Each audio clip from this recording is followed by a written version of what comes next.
Hello, everybody, and I would love to introduce you. This time I'm gonna do it very well, Jacqueline, because you have done so many good things. I learned so much for you that always I finish my introductions like, I forget this other thing. So, you started in the dark side of the world working for Chase Manhattan. I did. You did, and then you did that very well, as everything you do. But then you discover you want to do something else. So the path leads you to, well, maybe the World Bank is the most impressive thing, that you work for the World Bank. So I think that you have a wonderful and very complete view of the private and public sector. And then it's when you went to Africa and you were in Rwanda and you launched this first microfinance project for women, and you learned all that is written in the blue sweater that I loved. And then you found Acumen in 2001. And these 20 years has been so fruitful that then we have another book that is going to be the path of the rest of my life, the Manifesto for a Moral Revolution. And I got you here to better understand that your fight is now having its success, and that there are lots of things that are happening in the world that came from this first seed you plant that was called patient capital. And for the people in Spain that still were very new in this, to better understand, to get more accustomed to do these kind of businesses, I'm going to make you some questions. So are you ready? I'm always ready, María Ángeles, and it's so exciting after all these years that we have been on the path together, and that Open Value Foundation has been doing this work in so many different ways to see the partnership coming and then the teaching of each other. So it's a huge privilege to be here with you. Oh, thank you. It's always the other way around. Anyway, so how could you explain to us how this patient capital idea first came to your mind? What were you thinking? What were you doing then to start this so brave new path between traditional economy and philanthropy? Thanks, María Ángeles. As you said, I started in the dark side on banking, and yet I also saw the power of markets. I saw how investing in entrepreneurs and in companies brought ideas into life, created jobs, opportunity. What I didn't love was seeing the poor excluded and sometimes exploited from those markets. And that is what led me to Rwanda, where, as you said, I co-founded the first microfinance bank. In Rwanda, I saw, again, the power of markets, but that access to those markets wasn't enough. People needed the capability to interact with that market. And that took accompaniment, that took time to enable them. I also saw that all around me was a more traditional aid and charity environment. And that aid and charity, though well-intended, was creating dependency. That taught me that sometimes when we look at poverty, we only focus on income. We only focus on how much a person earns. Yet the opposite of poverty cannot be wealth. The opposite of poverty is dignity. Does a person have choice? Does a person have opportunity to make decisions in her own life? And that was the beginning of Acumen. If we were trying to solve problems in ways that allowed people choice and opportunity, and markets do that really well for the people who have access to those markets, then there had to be a kind of capital between zero, making a grant and giving all your money away, and market returns, whatever that was, 20%, and hoping you're doing good.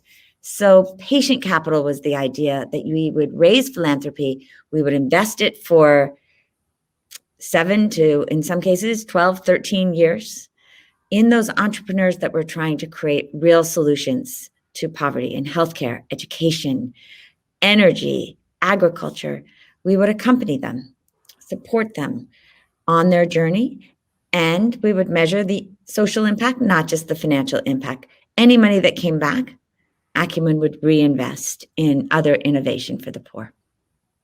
And that's so good.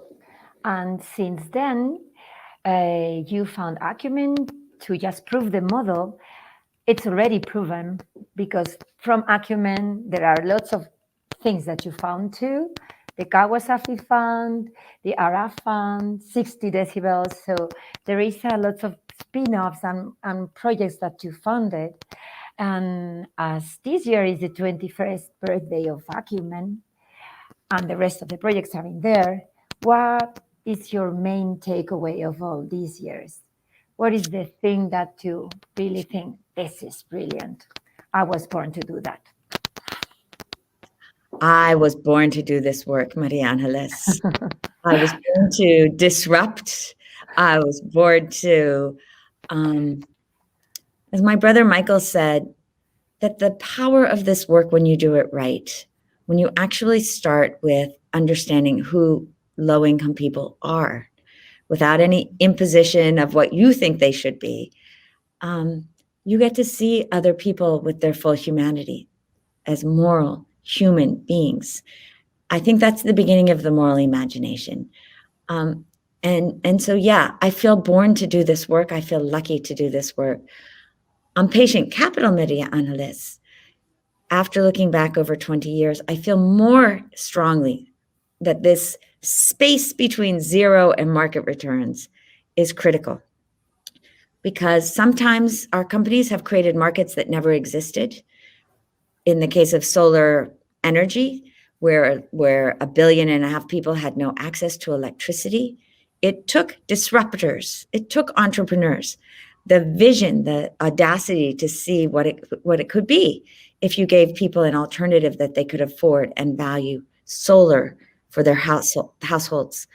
And it took our patient capital to invest in D-Light now for 15 years to build a company that has now brought light and electricity to 100 million people.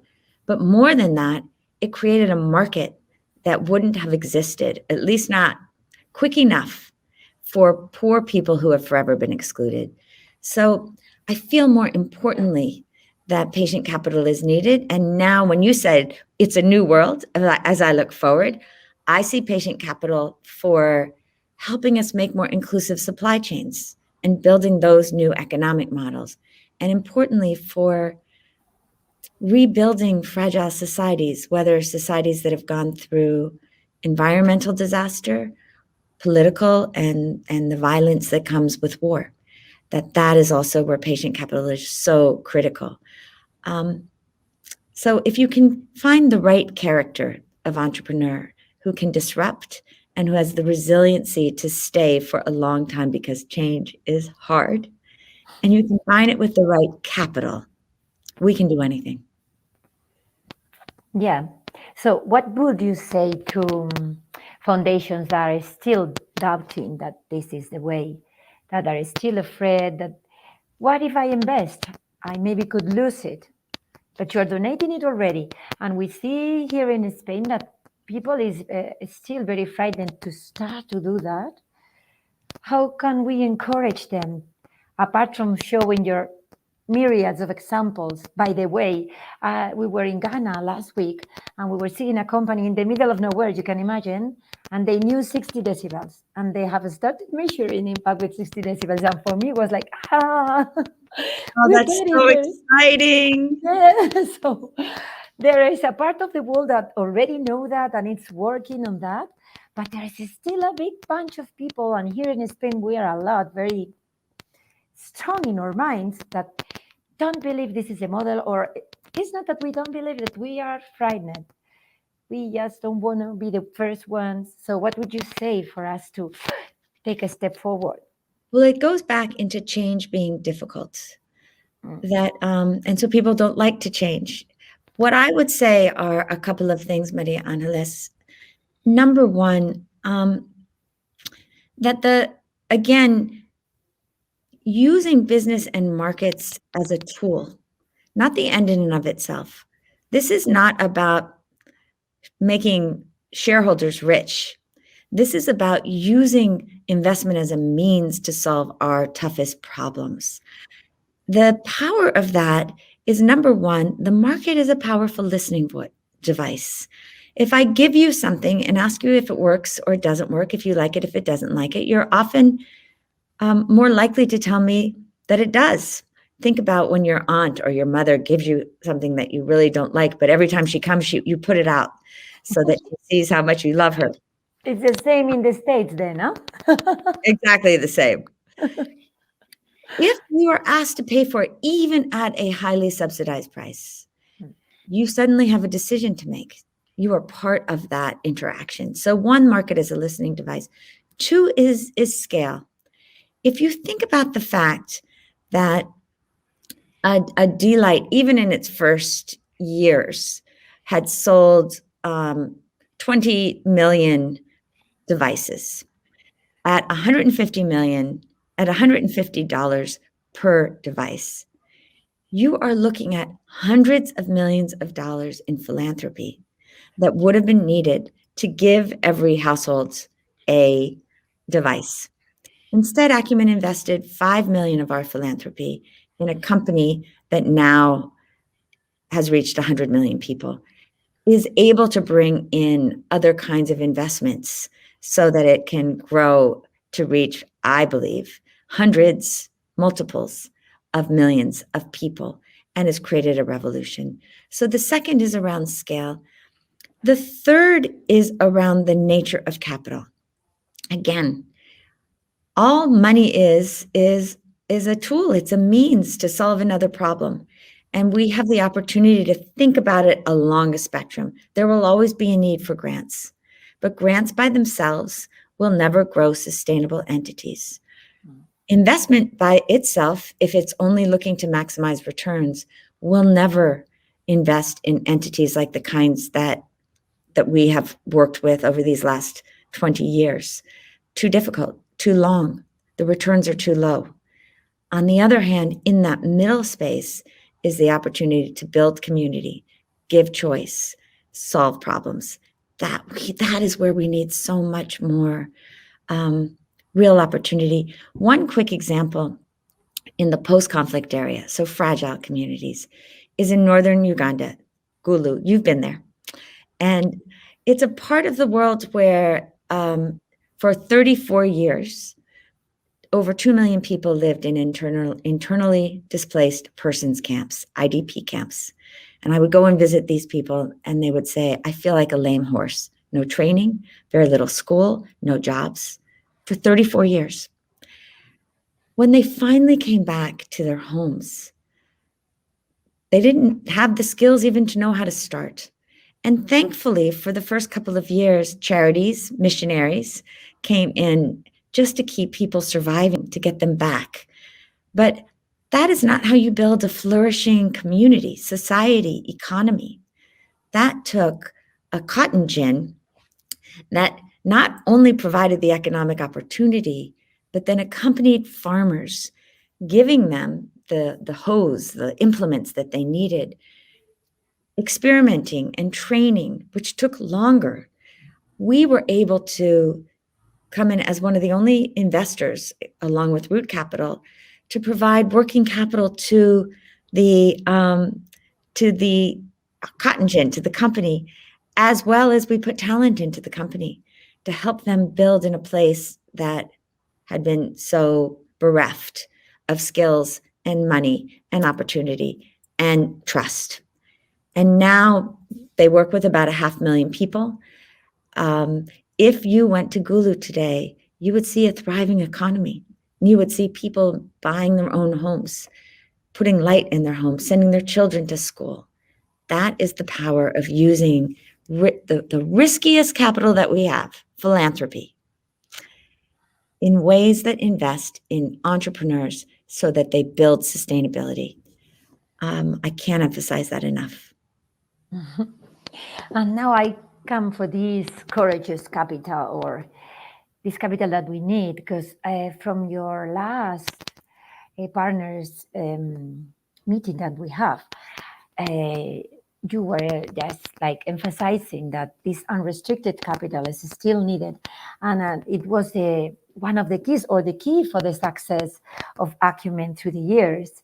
And as we are now being, in a way, investors, in a way, patient capitalists, and still philanthropists, it's getting harder to convince investors that this capital is needed. So I understand very well the example. I know, because some of the paths we work together, that this is badly needed and we are helping in this way.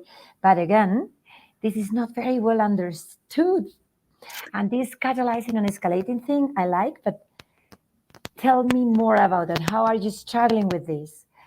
What can we do to convince these people to keep on donating? Although there is an investment there, but there is, you go better than me.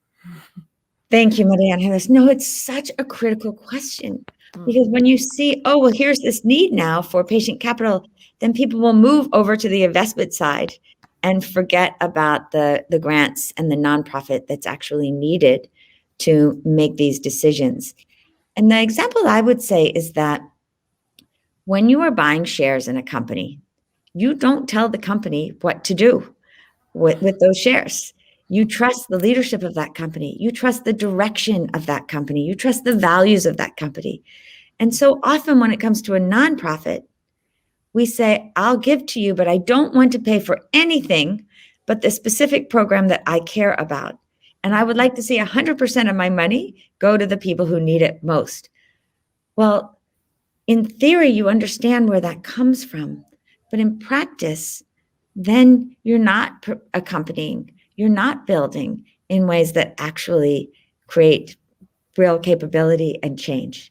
And so the unrestricted capital for organizations like Acumen are the most important kind of capital, because it gives us the freedom to make decisions, to innovate in ways that we wouldn't have the capability to innovate because we couldn't anticipate what the world might need.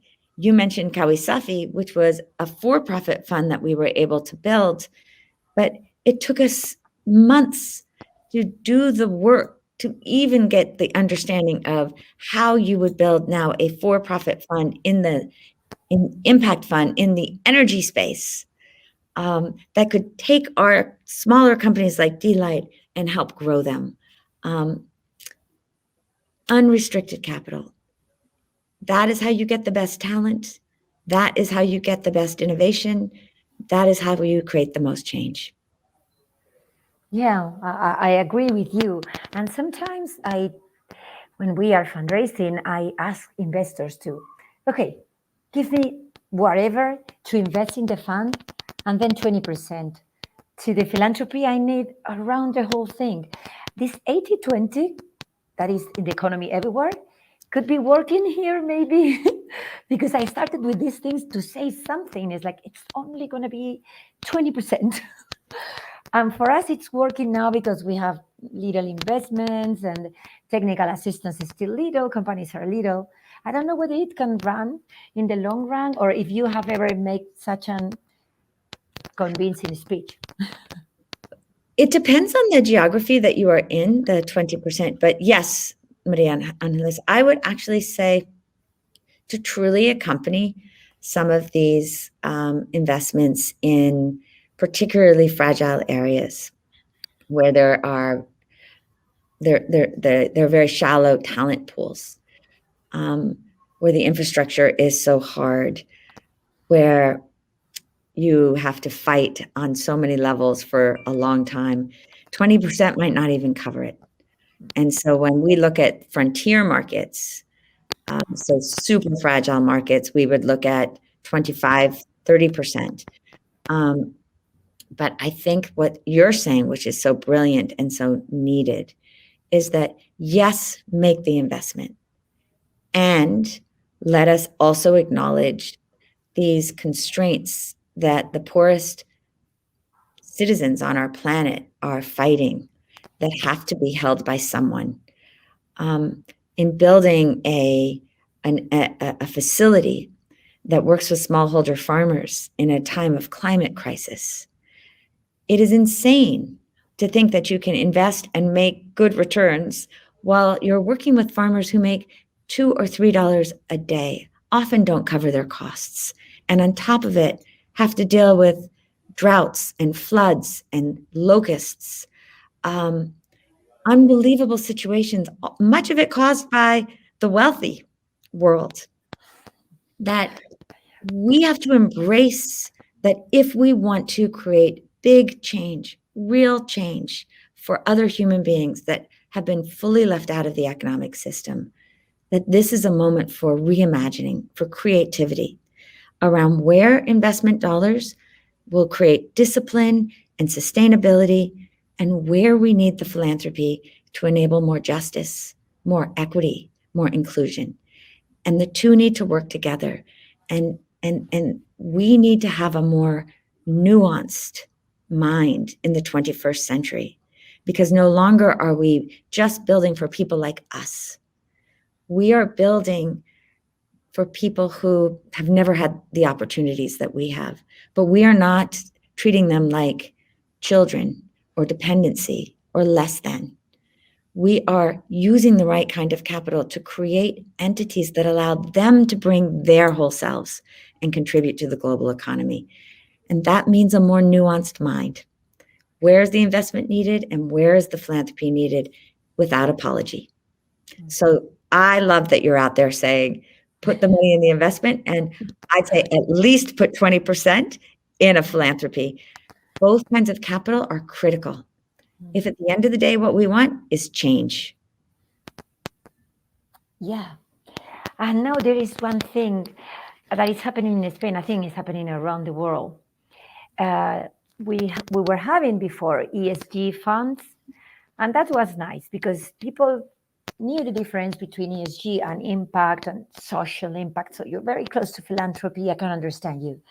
But this word impact has been stolen by these funds. So it's for us very difficult to re-explain that we are doing something different. The other thing is good, but what we do is different. So how can we say, because in my mind, the more the merrier.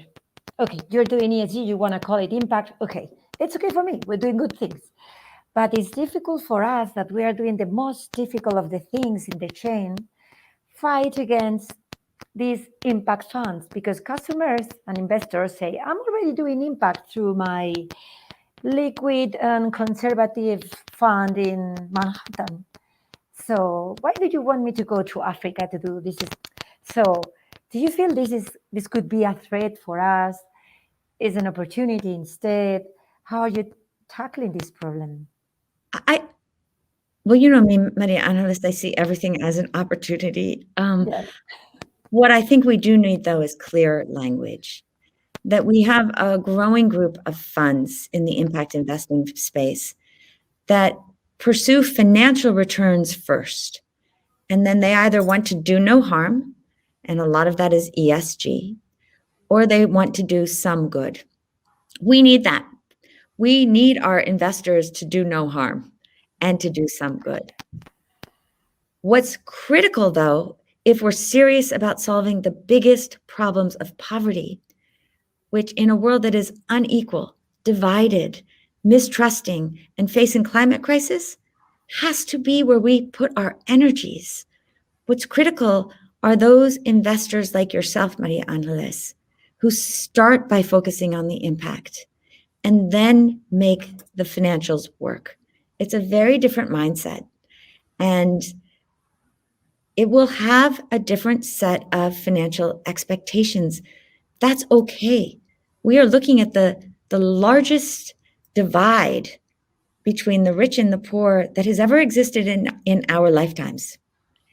And so when I hear the extreme wealthy to say, I want to make 20% returns and solve world hunger, I say, not only is that ideological, but that is hallucination. And that's what we have to not allow. But to say we're doing better with our investing, fine. Next question, what are you doing to make real change? And that is where we need a different kind of patient capital that is unafraid to see where the philanthropy is needed, And at the end of the day, that the returns are somewhere between 0 and market. This is a moment where we need everybody to participate in that moral revolution that you were talking about. It doesn't matter if you're working at a hedge fund or you're working at a nonprofit or a community. All of us need to think about the moral questions of the day. Am I giving more than I'm taking? Am I enabling other people to have more dignity? And to probably be clear about the language in terms of where do we sit on that spectrum of capital. Okay, I still have a few minutes because I would like you to connect maybe all these learnings with your new book. This is my bedtime book now. And it's like the Bible. I open it, random, always learn something. And normally it talk to me because you know what happened. You open the book and there is something in your mind and then it's there written in your book. So I think that there is a difference between the blue sweater, which was more descriptive maybe of a situation and life experiences, and this moral revelation that for me is inspiring, problem solving in a way. So how could you connect this moral revolution to this impact investing and philanthropy work that we're doing? Is there any connection? Is this the end or the topping of the tart you built through the years? How did you feel it? I still feel like we have a lot of work to do, María Ángeles, but I appreciate so much all the beautiful things that you're saying. Where I would connect it, though, is what we refer to, that you and I grew up in an age where success was defined as money, power, and fame. And today, as we see so many problems around the world, and as our children absolutely recognize that we need to reimagine our systems, that definition of success isn't working. We need a new definition that dares to reimagine systems so that our humanity and the sustainability of the earth is at the center. And that means looking not only at money, power, fame, but whether I'm giving more than I'm taking. And so that is the overarching.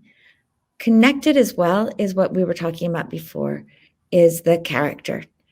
Finding those individuals who are focused on that reimagining, whether it's to build a more sustainable agricultural chain in coffee or chocolate in ways that not only pay the farmers a little bit more money, but allow the farmers to make enough money that they can actually send their children to school, live a life, plan. The companies can afford it, but it takes a completely different orientation. Many companies will fight that. And so finding, again, the entrepreneur and the patient capital investors is so important. And so it means developing a new set of practices that I wasn't taught in business school. It is that practice of the moral imagination, of daring to see what could be, and yet understanding the world as it is, having that humility that we're not taught in business school, the humility to listen to people who are unlike ourselves and build solutions from their perspective, not our perspective. It will require courage. You have incredible courage, María Ángeles. You know what I'm talking about, because even to go out and say, this is the work that I want to do, when it flies in the face of convention, it gets really easy for other people to tell you, you're too idealistic, you're naive, you don't understand business, you're crazy. And what I have learned is that when someone tells you you're crazy, it usually means you're onto something. It requires, importantly, which I think we are not teaching our children, holding opposing values in tension. If you're going to use the tools of investment to build a company that serves very, very poor people, you have to have the discipline to know that ultimately you need to build a profitable company. But you have to have the humanity and the generosity to understand that it will take longer than you thought it would, that you will have to bring in talent and possibly grant money to enable that company to get to the point where it can make the profit to serve its community, holding values of tension, generosity and accountability, humility and audacity. And it will require that we learn to use capital, not be controlled by capital. Part of this problem of the system that we're in is that we look smarter, we feel better if we're making money from money. But once there's enough, what better end to put that money toward than allowing other people to have better lives so that they can be the best people they can be. We have this one world, and we so need each other. And if we go on the route that we're on, and we continue with the inequality, and we continue with the climate crisis, and we continue with fake news, we could rip each other apart. And so if ever there were a moment, and I feel so much urgency now, to show what's possible by using investment and philanthropy to build communities from the inside upward, it's now. And I feel so lucky that you're my partner in this journey, because it's getting a lot less lonelier, as you know, María Ángeles. And you've been a real voice for it. And we need more people to join us. Yeah. So that's why we recorded this podcast. More people have to know about this message and join the gang that we are building. So the last part has been so inspiring that I just don't want to ask you anything else. Thank you very much. I'm really looking forward to see you again and embrace you now that we can. So I will follow you whenever you come to Europe. Thank you very much. Thank you so much, María Ángeles. Thank you for the work that you and Open Value Foundation do. And may we partner forever. Yay. We will. We will. And I want to hug you too. Bye. Bye.